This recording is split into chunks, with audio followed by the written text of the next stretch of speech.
that would. Yeah. So, recording?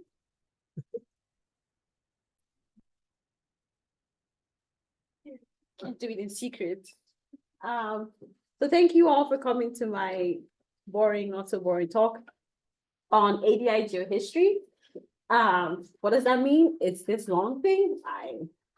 Advancing geosciences, cultural change and access, diversity and inclusion via history of geology and environmental injustice.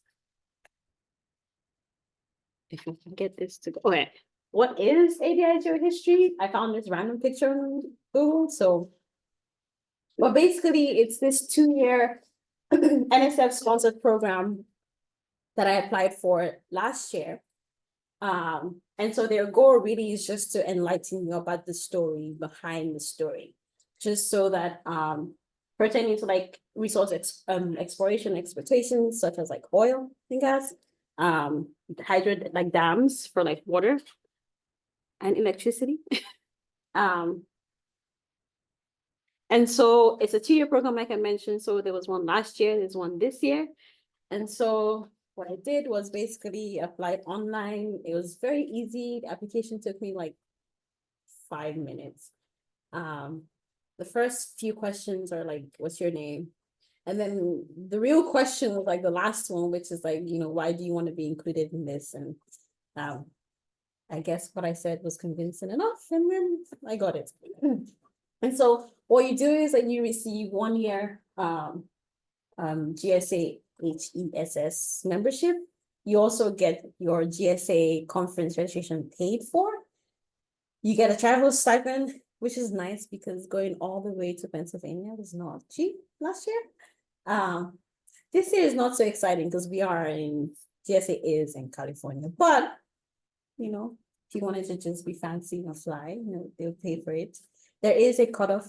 Last year, I believe travel was like $800 max.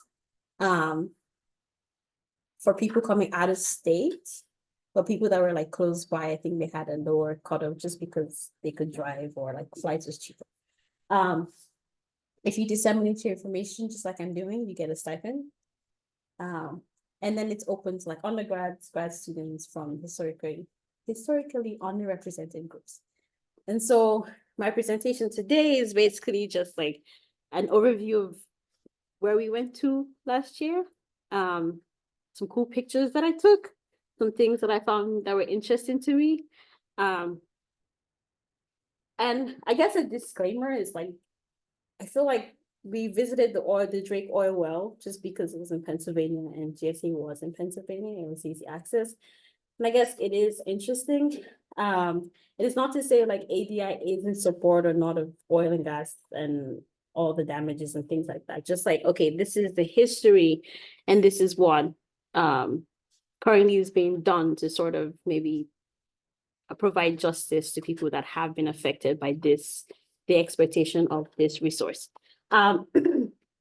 So we first went to the tombstone of Uncle Billy Smith. He basically was the one that drilled for oil. I think it was interesting, and I put this little screenshot or something. First thing was like he was about to close his business as a blacksmith, and so I guess oil kind of helped restore him. I just thought that was like a good thing in the midst of chaos. You see? The second thing that I highlighted was like how much it was. It was like $30, and he was paid $2.5 a day. And I'm like, compared to now, then yeah. And then next we went to this museum, and one of the things that was interesting was this bit called the Vanished City. I don't know if anybody has heard of it, maybe, but it's basically this city that bloomed and then in 10 years basically died off. And so somebody kind of made this like wooden caricature like of how the town was. And this is just a zoomed in image. It was so cool. I commend the person that spent hours and hours doing this, and they made like little trees and houses. But yeah, because it was where they were drilling for oil, it was very prone to fires. And so that's kind of what happened to them, is that there was a lot of fire damage loss, more than 56 million in 2023 money. And so by the end of 1866, everybody kind of left. They lost so much money. And so here was the Drake oil well. The first oil was kind of oil. Drake is not the first person to kind of discover oil or start drilling for oil, right? But then one of the things that I read about was like the company that he worked for was really big on pushing it. And so it got more exposure. And then also the method that they used to like sort out the oil was just easier. And that's why it's like more pronounced. It's like the beginning or foundation of oil, right? And so it was in August 27, 1859 by Edwin Drake, and it was 69.5 feet deep. And so here was basically after they get the oil, they would put it in here, and it was basically oil and salt. So they basically put it in here, and then the salt water would sort of stay on the top, and then the oil would drip down. So that was kind of how they were able to sort out the oil from the salt water. And then here was where they basically carried and transported the oil in barrels.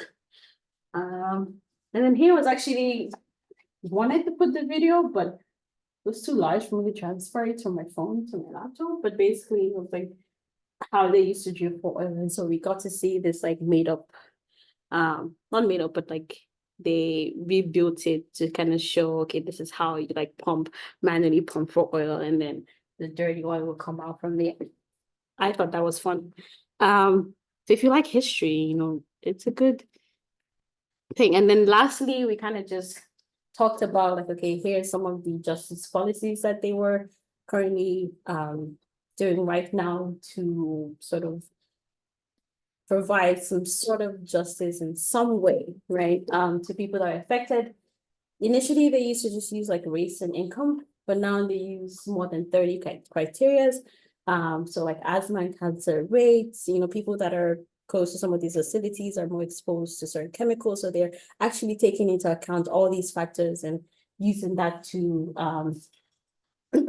create policies that can help provide justice, right? Yeah, that's what this slide is. And so here is sort of what the places that are being affected that have been identified using those criteria, about 1,965 areas and 276 in rural counties in Pennsylvania.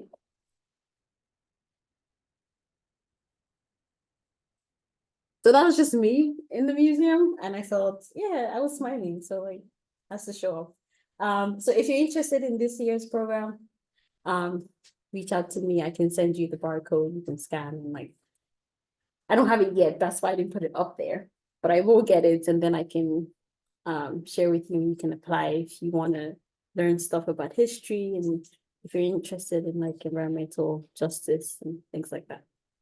Thank you. Any questions? Yeah, That's a question. So is the site of visit determined by the program, or did you decide that this was the location you're going to go see?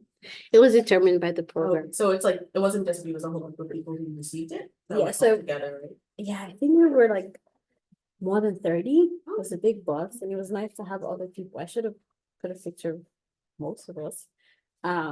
Yeah, so like they decided, they planned, it was one of those like field trip days during GSA.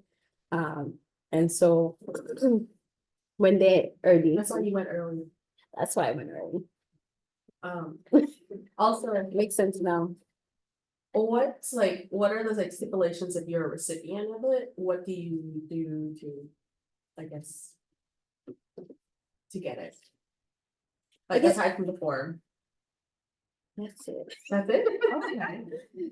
That's except if things have changed this year, but honestly, it was just like I was just lucky somebody sent me the barcode and I was like, okay, I'll apply. And then I was like, well, you never know. And then, that's what happened.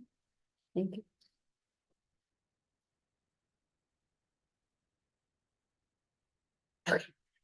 Pizza still isn't here. I'm sorry. Thank you all for listening. To exit. The person taking talk starts there.